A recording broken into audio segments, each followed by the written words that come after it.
It's game week. Time to enjoy Florida State football.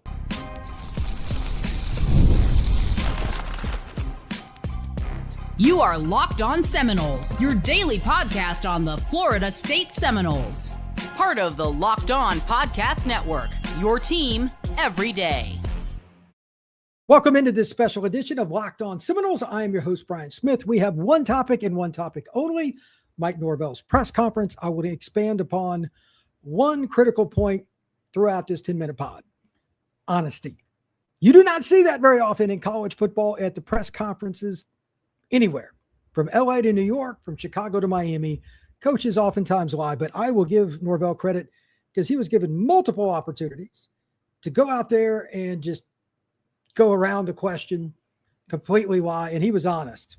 They were asking about the depth chart, and he gave some really good takes on it. And an even more difficult question, multiple times, he was discussing, hey, you know what? Expectations from the last couple of years, what was different? He could have dodged those as well. So this is multiple times a change from Norvell, that he has done the right thing and just been upfront. So here's the deal. First off, with the depth chart, because it's, in my opinion, the more entertaining thing to discuss, he went in and said, hey, look, there's 6-7 guys. We're still kind of figuring it out, something like that. I forget the exact number. I think he said 6 or 7, but whatever. They're still battling how many reps they're going to get. And part of this, especially on offense, which package you start the game with is who the starter is. Remember now, 12 personnel, 2 tight ends. Maybe they decide to go 10 personnel, 1 running back, and go with 4 receivers. That's a little dicey, but especially on defense, you're probably going to see a package that is pretty basic to what they want to do because they're very adaptable. I would look at that more directly. But he was just honest and said, if we have some injuries at certain spots, there are going to be some guys in there that are really young we're going to count on. If you take nothing else from this podcast, take that. He was honest. He was 100% honest. It would have been easy to say, yeah, we're good. A lot of guys that are on the hot seat, in my lifetime, that's usually what they do. They just give you the answer that gets them through the day, but that comes back and bites them on the end of the season when they do have injuries, and it is a game of attrition, like it or not. Football is the most barbaric sport that we have in America that's consistently watched. You want to throw in rugby, go right ahead, but football is our sport here in the United States, and it is absolutely a sport where players are going to be out with injury on a consistent basis. He's a little concerned about depth, but he also noted they have some young guys moving up the depth chart. I'll accept that answer every time. Number one, I've told people before, I think the freshman class, a little bit underrated. We'll get into a few of those here momentarily. And secondarily, there are just some guys that have been in the program or transfers that are feeling their way out. Even a Malachi Marshall at quarterback. Maybe he's a guy they have to rely on in game 3 against Bama. Who knows? But he knows their depth will be tested. Now, I want to give you an example of a couple of spots where I think it will be most critical. He kind of mentioned, he hinted at linebacker. He hinted at safety guys kind of coming up the ropes as freshmen, which tells me that they're not, for lack of a better term, set at their too deep. Okay, let's just attack those. He mentioned both Daylen Green. He's from Gadsden County, right down the road from Tallahassee. He's a kid I really liked when I saw him at the Under Armour camp. Somebody definitely going to help on special teams. He might be able to do something else at some point. Keep an eye on him. He can really run. He's a little undersized. He'd be a Mickey Andrews linebacker. He's a guy that's a little undersized, but man, he can cover pretty well. That's something Florida State really needs. Maybe he develops into a guy later this year, who knows, that you might count on in the dime package or something. It's possible. He also mentioned Jordan Crutchfield at safety, and I want to bring him up now and a little bit later as well, because I think they might use him in the box.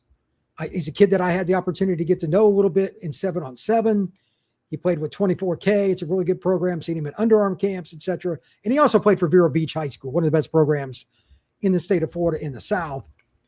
He's 6'3", give or take 200 pounds, maybe a little over. Is he going to end up at safety? Is he going to end up at linebacker? Or are they going to use him in a different role consistently, especially within Tony White's defense? You're looking at a way to kind of plug the dam here. Again, Norvell was honest. Give the man credit. He's not 100% sure on some spots. And he kind of hinted safety and linebacker. I don't know which one it's going to be for Crutchfield because, again, in a dime package, he might be at the line of scrimmage in the slot covering the tight end. Maybe they just want him at free safety. I don't know, but he is a really good athlete. He's a good young man. I wish him the best. He's the kind of guy you root for. It's good to hear his name come up. That's, I think, the second time, maybe even the third. I'd have to go back and check that Mike Norvell and or other coaches for the Florida State Seminoles have brought up Crutchfield. He's a true freshman. That is a good sign. But I also want to go back to linebacker in a more specific way. And this is the biggest question mark to me because I think he's the most physically gifted guy in the class. If he is healthy, big if. Izayia Williams missed last year with a knee injury. He's been banged up a little bit this fall camp, but he was doing well. Guys like him don't come around every day athletically. He's a 4'6" guy, give or take, 215, 220, and he likes contact. He's a downhill guy in terms of he's going to play better headed towards the line of scrimmage as opposed to back. I'd rather him be playing edge, to be honest, but they played him at linebacker and he's made some noise. Maybe he's another one of those guys. Again, I'm going to bring up the nickel and dime package. You got to be able to use guys like that. You absolutely have to. And if you can't, at some point it's going to bite you because even if your starters end up being good, you need to rotate. And like Wobbly and some different players have been all talked about. Bayer, who's going to be the starter next to Jones? They got to figure that out. And maybe that changes throughout the year. I could be reading the tea leaves wrong. Open-endedly, I admit that.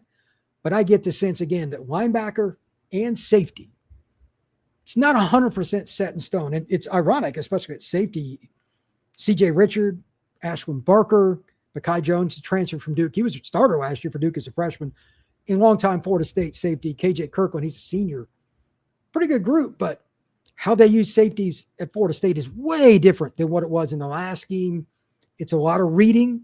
It's a lot of understanding. It's a lot of zone. It's totally different. So if a freshman like maybe Crutchfield, maybe it's somebody else, maybe it's Bell or one of the other guys, get help there and they can get some kind of help out of Izayia or some kind of help out of Daylen, that would be good.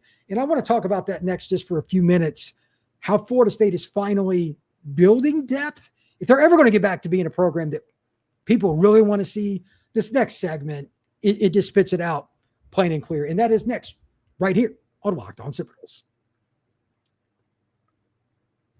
Today's show is brought to you by our friends over at Odoo. Running a business shouldn't feel like you're trying to connect a bunch of systems that were never designed to work together. One app for accounting, another for inventory, another for sales, and somehow none of them talk to each other. That's where Odoo comes in. Odoo is an all-in-one business management software that brings every part of your business together in one powerful platform. Sales and accounting to inventory and marketing, everything works in one place. Odoo is one platform to manage, grow, and scale your business. Best organizations, they know that success isn't only about talent. It's about having everyone working towards that same goal. And that's true in sports, just like it is in business. Florida State has closed the ranks a little bit. They went out and got Garrett from Duke. They're trying to figure out how to get the best talent to match what they want. And that's how you improve your football program. With that, it's the same deal. Great organizations win because of operations mattering, Florida State or otherwise. And that is why you should get Odoo. Try it for free today at odoo.com/locked on. That is ODOO.com/locked on. Florida State is building some depth in-house. It's slow. It's not at the speed I would like. But again, as I noted at the beginning of this pod, Norvell was honest. Not 100% sure at a few spots, but we're in a pretty good spot here. A little better than we had the last couple of years. That's something else he said. Made me feel good. We still have to figure it out is the short end of the answer. Like, go watch the pod on YouTube or wherever you want. You can find it wherever. But he was pretty upbeat, and he went out of his way to mention freshmen. You don't do that when you're in a make or break year where you're on the hot seat. You're not going to rely on freshmen in a year. Even your Mark Richt Kirby Smart in his prime right now, Jordan, like he's won 2 national titles. He's not going to just randomly mention freshmen for the Bulldogs. It's not going to happen. He's going to mention the guys who are going to win. If it's freshmen, that's fine, but he's going to talk about the guys that matter. For Norvell to do it, that's a good sign. They're improving their roster. Now, how that translates to the win-loss record is still debatable. Got to play the games. And it is a more arduous schedule this year than last. That's not really debatable. But hearing him talk about the freshmen, and I'm going to go through a few more that I think are going to contribute, it gives you hope that long-term Florida State is building something. These are the guys that I think just randomly can help in some capacity, and maybe a few linemen do. I avoided linemen today purposely. It is really hard to play in the trenches as a true freshman. But these are just some of the guys that I think, again, no order at all. I know people want order. That's not what this is. But in some way, they will help FSU this year. Devin Carter, he is Dexter Carter's son, wide receiver out of Douglas County, just west of Atlanta. He can fly. I've seen him play live. I've seen him just make people look stupid with a basic juke move. He's the kind of player that can change a game with one reception. How he mixes in, I don't know, because part of that's Makai. If Makai is truly understanding the whole situation of the route tree, he's maybe the fastest player in college football. I would probably lean that way, actually. It's going to be hard to keep him off the field, but maybe he gets banged up. You need somebody like Devin who can play early to make that happen. So don't be surprised if he does. He did some good things in spring. He's a guy that might end up playing quite a bit this year. Amari Thomas. Some are probably like, okay, well, I know who he is. He's a kid out of Blountstown, good running back. Brian, they're deep at running back. Well, answer me this. When was the last time Florida State or any college football program went an entire season by a running back getting hurt? It just doesn't happen. Running back is the definition of the position where somebody's getting banged up. First 2 games, there'll be somebody sitting out or at least day-to-day. It's a lock. It is brutal. At some point, Amari Thomas is going to play. He's from Blountstown, right down the road from Tallahassee, so I like that too. Xavier Tiller. Tight end is not a position where Florida State doesn't have talent. Can he block is my one question, but I know he can go get it. There's been videos from Florida State's media team that makes it very obvious. He's going to play. Daylen Green, already talked about him out of Gadsden County. Special teams are locked. Maybe he finds a way to get into the rotation. Nickel or dime package, something. I don't know. But he'll at least help the team. Izayia Williams, if he gets healthy, locked to play in some capacity because he's too talented not to. How they use him or multiple roles, I want to see that play out. But physically, he's what you're looking for. He's got NFL traits.